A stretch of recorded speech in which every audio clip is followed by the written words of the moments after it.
ตัวไหนยันAizawl FC เลย Chennai FC อันนี้เคลจันเมกะมีปุยอันนี้ตัวมีปุยเออจูกันนัดเลยมาเฮ้ยอันสเดียมทาร์สักอย่างนี้มินทุกทีละอันรวมโดนครบมาเอ็นตูเตะปุ้งเจ๋ละเอ้เราเห็นนปังโฮอันทุตาทับไปตูเตะอันเอียโนมันตีเมลครบไหม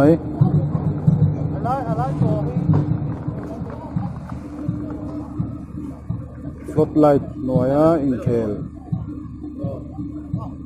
มิโซรามาชวนไอลีกชวนมิโซรามาชวนเอาไว้ขัดนะอันนี้โอเคso like อันชุดนัดทิ้งกันเนี่ย official เตะชัวสเตเดียมโอ้ยด้วยไหมนี่สิ่งที่กันเล่นเน้นครบเน้นไหมให้ไล่หัวหน้าเห็นเกมเรียนตักพอเทนทีเวลาเนี่ยอันจะเฟลเสียนกวนหัวหน้าจวน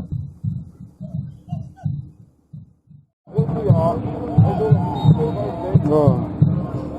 ตัวนักขันเอฟซีบอลขัดน้ำคุ้งอ่ะปุยอันอ้าวนั่นสักเลยล้มเลยไหมตอนนั้นตั้งมินิดไรฟักแล้ววันนี้ละมาเห็นอากอละมอตะกินเป็ดกอละ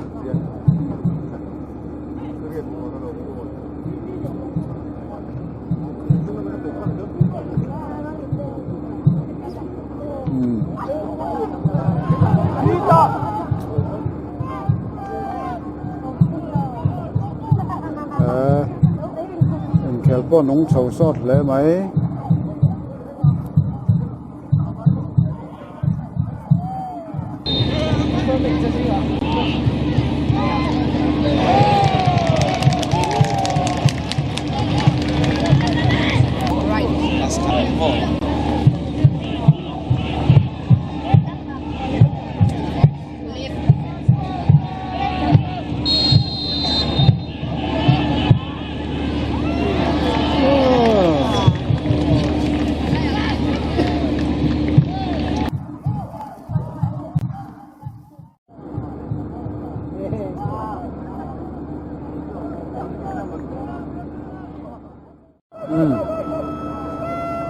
half time มันเนี่ยวันนินนั่นนินไหนอันนี้ AFC ขัน8 goal มาสา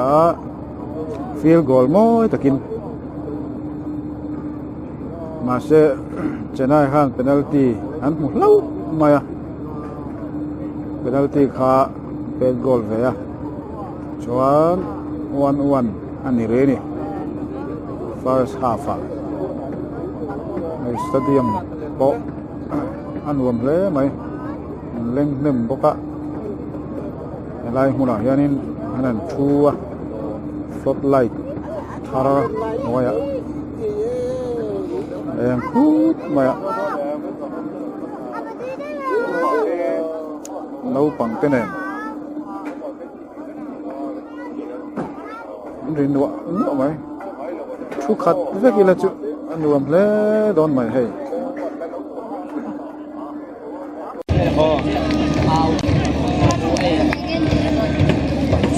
ฟันสเต็มอาวันนี้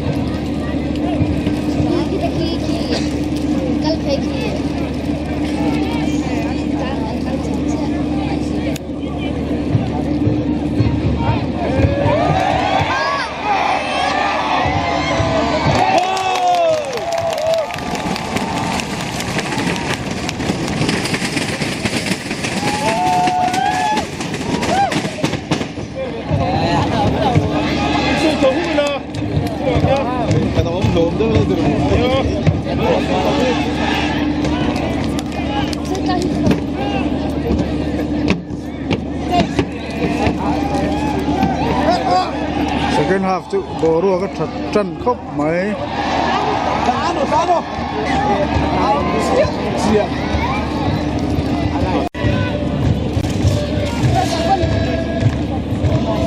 so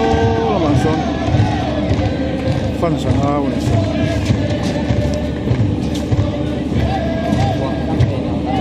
second half wa chuan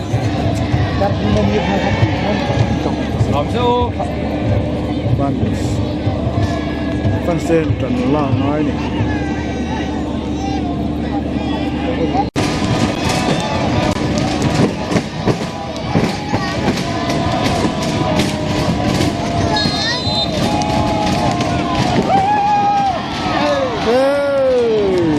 goal lệ ta lời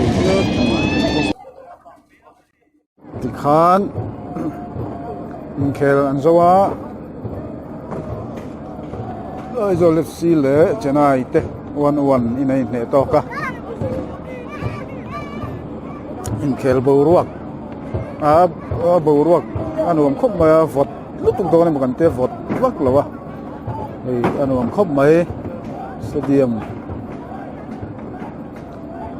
chupna thara anan thuwa hei then chu kan nu chia fa yang reng fu maya amara chu then chu mani e na nu te le chu teng I lo vel fai lo te po alo ma heta ma henin kanin en chawanga view ome hei mani chupna zona bol lo te I fai chau the je lila nam chang kang jok te entonin kan then chu